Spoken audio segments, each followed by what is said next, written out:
Uma nova minissérie com pouca divulgação e sem nenhuma pretensão acaba de se tornar um dos maiores fenômenos de audiência da Netflix. Eu estou falando de Bebê Rena. Essa é uma história de perseguição, abuso e trauma, mas com uma grande reviravolta. Além de contar com um roteiro absurdamente bem escrito e atuações memoráveis, um dos motivos que ajudou muito no sucesso dessa minissérie foi quando as pessoas descobriram que tudo que aconteceu aqui aconteceu na vida real. Bebê Rena é estrelada e escrita por Richard Gere, que transformou algum dos momentos mais traumáticos da sua vida nessa série de sucesso. Vem comigo entender tudo sobre a série Bebê Rena da Netflix. Certo dia, uma mulher com uma feição desolada entra num pub e o bartender se sente comovido pela tristeza da mulher e decide oferecer uma xícara de chá de graça pra ela, na faixa. Um gesto de bondade que resultou numa avalanche de ramificações negativas na vida desse bartender. Cara, é incrível pensar que Bebê Rena tem esse início tão inocente e quando você menos imagina, bum, você está diante de uma história sobre perseguição. Só que aqui temos uma história de perseguição, de stalker, feita de maneira diferente. Esqueça aquele estilo de stalker charmoso de Yu, esqueça aquele perseguidor meticuloso e estratégico. Bebê Rena mostra um lado desleixado e cheio de erros de uma pessoa obcecada por outra pessoa. E essa nova minissérie da Netflix é um daqueles casos em que a vida se mostra muito mais interessante e cruel do que a ficção. Donnie Dunn é um comediante que trabalha em um pub londrino para se manter financeiramente, já que a carreira na comédia não vai tão bem assim, né? Na vida real, Richard Gere disse em entrevista que em um período de 4 anos ele recebeu mais de 41 mil e-mails de sua perseguidora, ele tinha lá 350 horas de mensagem de voz, centenas de tweets, centenas de mensagens no Facebook distribuídas em 4 contas diferentes e mais de 100 páginas de cartas. Olha que louco, né? Um jovem comediante mal sucedido, baixa autoestima, do nada começa a ter atenção e adoração de uma mulher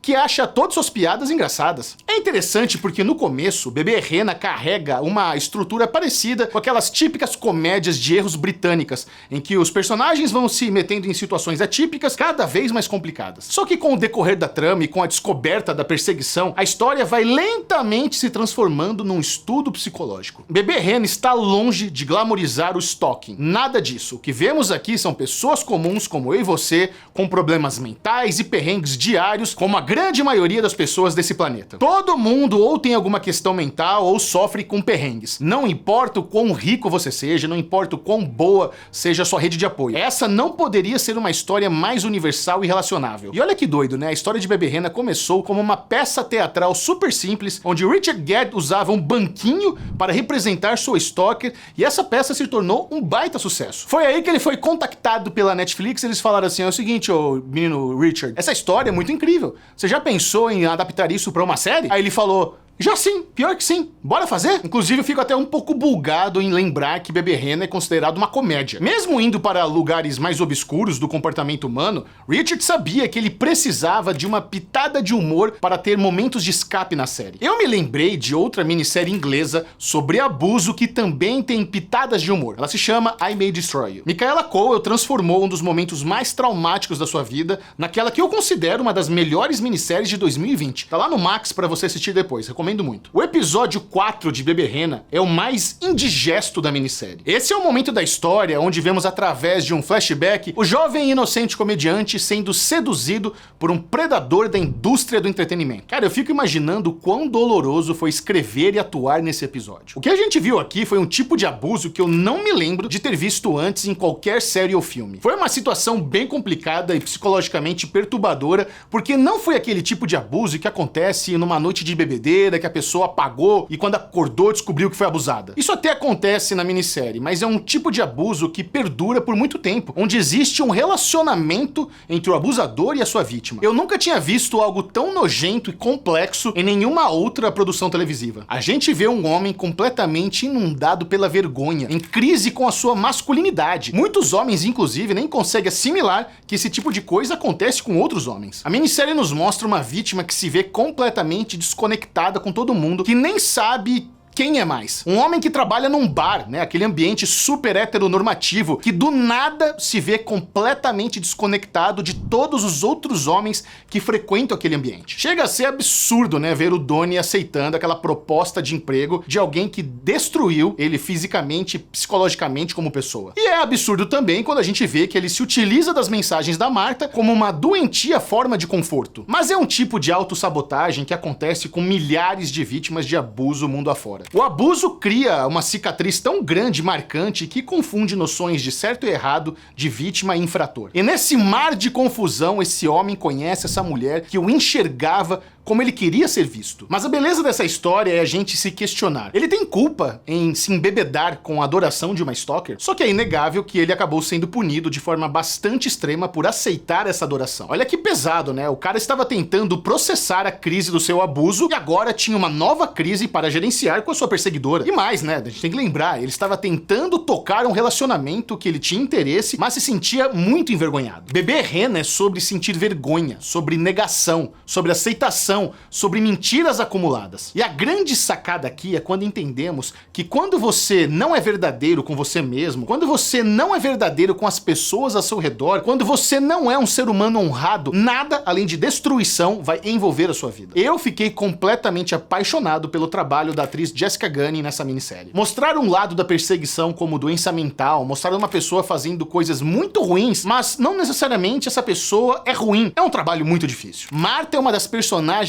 mais complexas que eu já vi na minha vida. Você sente repúdio pela Martha, você sente raiva e, acima de tudo, você sente dó, porque vemos que ela é um poço de traumas. No final da temporada, quando a vemos no julgamento e ela está chorando enquanto se declara culpada e clama pelo seu bebê Rena, cara, que sequência triste. A série conseguiu partir meu coração com uma perseguidora.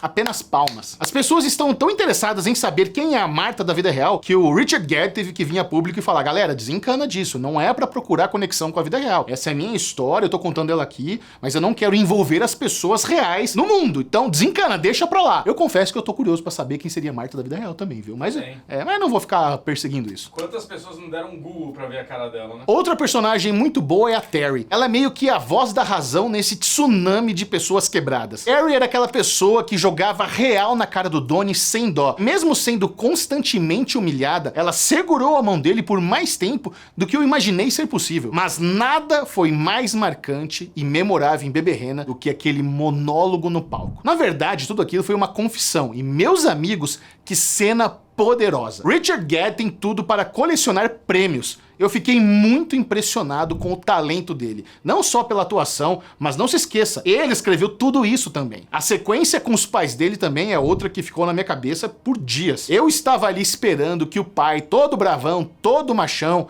cheio de xingar e falar alto, simplesmente iria renegar o filho ao ouvir sua história. Mas não, no final das contas, o trauma do Donnie foi relacionável com o pai. O pai dele entendia muito bem tudo o que ele estava passando e não o renegou. Ele aceitou seu filho. Uma coisa pessoal, eu acredito que a grande beleza dessa série é ficar longe do debate sobre moralidade. Essa é uma obra de arte que me emocionou, que me fez pensar e que me fez sentir. Não existe experiência mais visceral para uma série do que fazer o espectador sentir alguma coisa. Bebê Rena é muito íntimo e profundo, é visceral. A minissérie não oferece finais felizes, nem soluções fáceis. O jeito anticlimático como ela mostra a resolução dos seus conflitos ecoa diretamente com a realidade em que vivemos. E mesmo com aquele final, né, que é meio angustiante, onde ao que parece o círculo vicioso da autodestruição vai continuar, por algum motivo que eu não sei explicar direito, eu senti paz ao terminar essa série. E essa é a beleza da arte. Cada um vai sentir o que vai sentir